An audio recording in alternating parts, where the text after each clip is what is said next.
Empire leading into the 20th century was far, far behind the heavily industrialized countries of Western and Central Europe. It was still an autocracy after the majority of Europe had moved on to more liberal styles of government, causing its status as a major power to waver. Citizens felt the effects of this ancient governing system the most, with serfdom still being in place and pogroms, which were regular Jewish genocides occurring regularly. Russian nationalism was sent even further down by the Russo-Japanese War. Japan at the time was seen as weak, and when they conquered Russia in battle, it made Russians seem as though their empire was far from where it once was due to corruption and old tactics, leading to the revolution of 1905. This revolution, however, did not last long. On January 22nd, Sunday of 1905, around 1,000 unarmed demonstrators were killed by government officials during Bloody Sunday. What the government's been doing to us, it's not tolerable. How can we live like this? We're going to die soon if this keeps happening. What can we do? We must go. We must march. Go! Oh! The Duma was the elected legislative body in Russia during the Revolution of 1905, established by Tsar Nicholas II. It was soon dissolved, however, and the Tsar re-established his own government body that lasted until the later revolution. Tsar Nicholas wasn't growing more lenient with age, and his poor leading policies led to cracks starting to develop in the government that was still far behind the rest of the Triple Entente. It began with the Tsar's wife, Tsarina Alexandra, and her affair with Grigory Rasputin.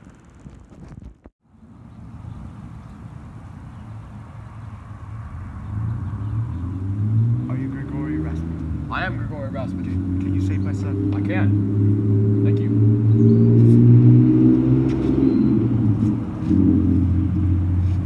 I have saved your son. Wow. You're so much better than Tsar Nicholas II. I know.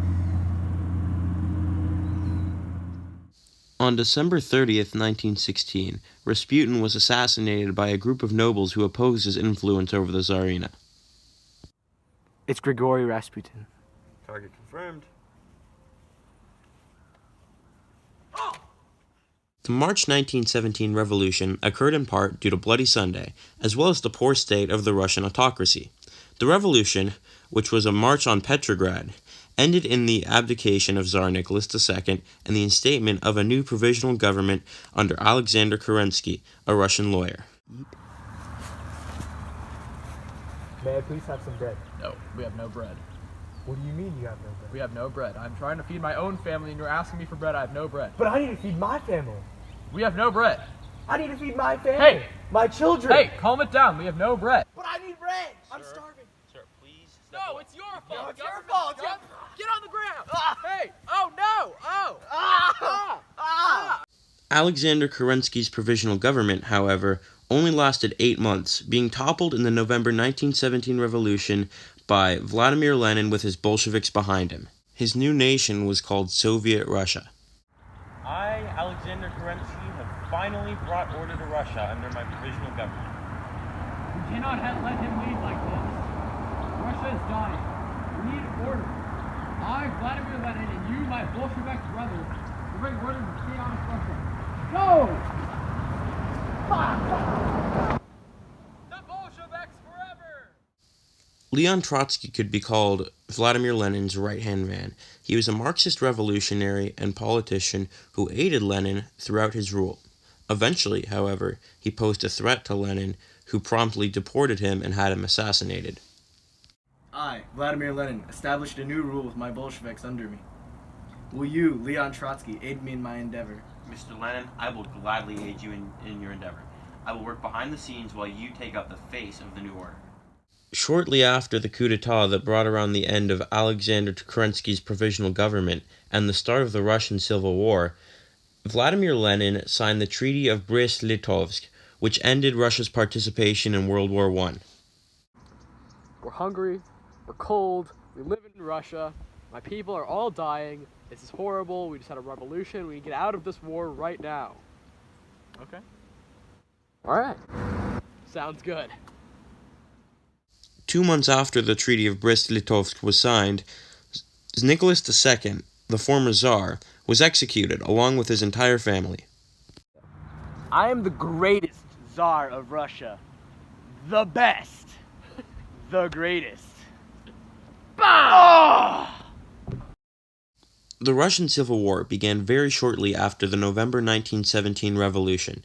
It was Reds versus Whites, with Reds being the socialist and communist Bolsheviks, and Whites being anti-Bolsheviks, such as Democrats, monarchists, and capitalists.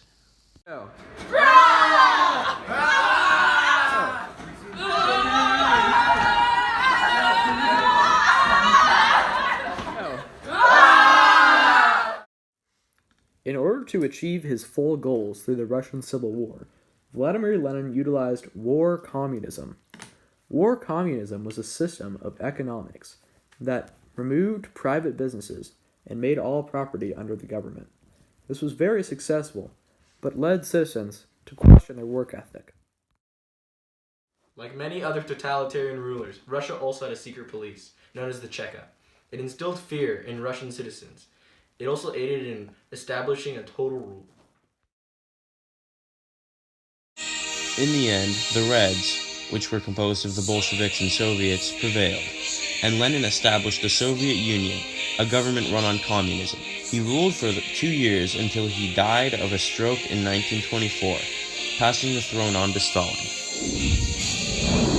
I have led Russia well, and I hope that one of my many friends can continue it and not let it slip into the grips of capitalism.